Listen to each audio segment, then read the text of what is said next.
Ini udah lama, hampir berapa tahun saya nggak aktif lagi di Delivery itu, karena kebetulan 3 tahun kemarin itu lebih ya, saya kena stroke ya. Jadi stroke setengah badan. Jadi otomatis saya nggak bisa aktifin lagi. Saya lebih fokus untuk ngurus penyakit itu. Kalau di karakteristik orderannya ada gambar tol atau parkir tol dan sebagainya gitu ya, itu udah include itu. PP itu artinya kita nggak dibayar cash, itu semua udah include, dibayar oleh pelanggan lewat aplikasi.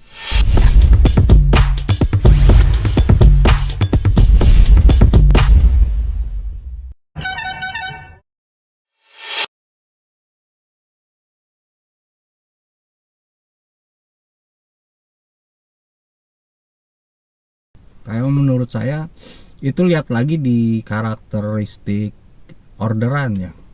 Kalau di karakteristik orderannya ada gambar tol atau parkir tol dan sebagainya gitu ya, itu udah include itu include masuk ke orderan situ ya.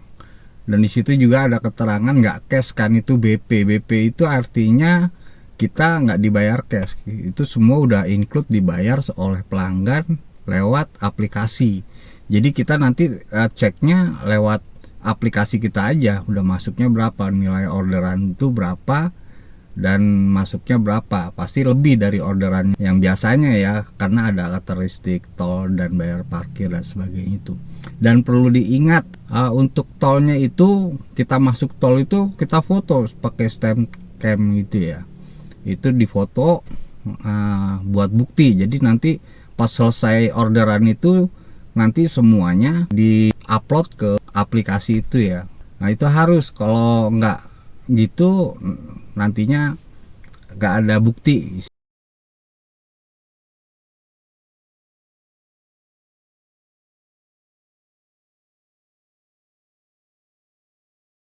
Nah itu gunanya kamera stem. Nah, itu ya, ini bagi pemula ya, yang sudah pernah saya jalanin gitu ya. Ada juga ya kemarin juga dia, Mas Febri juga nih, selain nanya fitur karakteristik itu, dia juga nanya apa namanya, dia jemput, tapi dia jemputnya hari Sabtu, untuk hari Sabtu, tapi pas dihubungin pelanggannya tuh nggak ada, dan dia ke tempatnya itu posisinya toko tuh udah tutup gitu kan. Dia bingung mau gimana ya kan, menyelesaikan nggak ada orang gitu kan. Terus dia nanya sama saya, apakah kita langsung di aplikasinya kita klik semua udah selesai gitu aja. Jadi nantinya baru dia Seninnya dia baru nemuin pelanggannya lagi. Kalau menurut saya itu nggak aman, mendingan biarin aja. Kita tetap kontak langsung ke CS ya, customer service-nya Delivery ya, bahwa ceritain keadaannya tuh gimana. Nanti dari pihak Delivery pasti dia ngasih solusinya gitu. Intinya jangan kita belum selesai gitu kan, taruhnya belum selesai orderannya, tapi kita nganggap itu udah selesai karena kita sudah terlanjur ke tempatnya, dan tempatnya itu nggak ada orang, tutup. Kita langsung mau selesaikan orderannya lewat aplikasi itu, kita klik semua, jadi istilahnya selesai, tapi itu istilahnya selesai dalam sepihak ya. Jadi itu nggak bagus, kalau menurut saya itu nggak aman.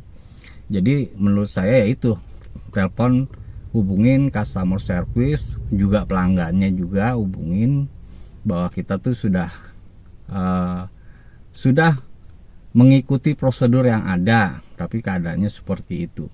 Insya Allah nanti ada solusinya ya.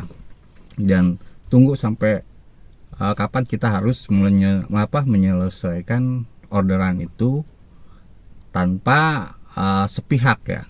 Karena saya juga pernah mengalami seperti itu ya. Tapi saya langsung ngubungin ke CS, gimana kondisinya tuh, saya tuh harus gimana ya kan. Tapi dikasih solusinya, itu jangan dimatiin ininya, biarin aja, hubungin pelanggannya gimana ininya. Kalau dari pelanggannya nanti ada solusi juga, kita bisa balik lagi atau nemuin, kita selesaikan hari itu. Atau ya itu, kita nunggu sampai memang kita harus menyelesaikan orderan itu sesuai prosedur.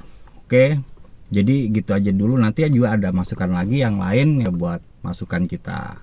Oh ya, dan ini udah lama, hampir berapa tahun saya nggak aktif lagi di Daily PR itu, karena kebetulan 3 tahun kemarin itu lebih ya saya kena stroke ya. Jadi stroke setengah badan, jadi otomatis saya nggak bisa aktifin lagi ya, istilahnya saya nggak bisa aktif lagi karena penyakit itu. Saya lebih fokus untuk ngurus penyakit itu. Hampir 3 tahun ya saya kena stroke itu, saya nggak bisa kemana-mana. Boro-boro ya bangun aja juga dari tempat tidur tuh udah susah, jadi nggak bisa digerakin tuh badan. Tapi alhamdulillah selama 3 tahun itu juga saya niat untuk sembuh gitu ya. Akhirnya sedikit demi sedikit saya bisa berjuang, bisa kembali lagi ya. Bisa dibilang kalau normal 100% enggak sih. Bisa dibilang kalau udah kena stroke kayak gitu nggak bisa dibilang sembuh total, enggak. Masih ada sisanya, sampai sekarang pun masih ada sisanya. Jadi kebas-kebas kesemutan itu nggak hilang gitu loh, tetap. Jadi di setengah badan saya ini, khususnya tangan, kaki juga itu kesemutan. Jadi untuk tarik lagi saya akan berusaha sih ya, tapi ya dengan lihat kondisi aja ya, dengan lihat kondisi gitu. Kalau misalkan saya bisa, saya narik, tapi kalau kondisinya nggak memungkinkan ya saya cuma bisa dari rumah aja dulu lah. Tapi insya Allah saya ada waktu lagi, saya bisa narik, saya kasih masukan lagi buat driver-driver stranger lainnya, khususnya juga yang pemula ya. Ini tentunya juga nanti konten-konten lama saya upgrade lagi. Saya ambil yang penting-pentingnya aja, untuk apa aja yang harus disiapkan untuk ngorder di jalan. Intinya ya jaga kesehatan lah. Udah zamannya ini sekarang, khususnya kesehatan paling mahal bro. Itu kesehatan itu paling mahal. Kalau kita sudah sakit itu otomatis nggak bisa apa-apa lagi. Oke, bye.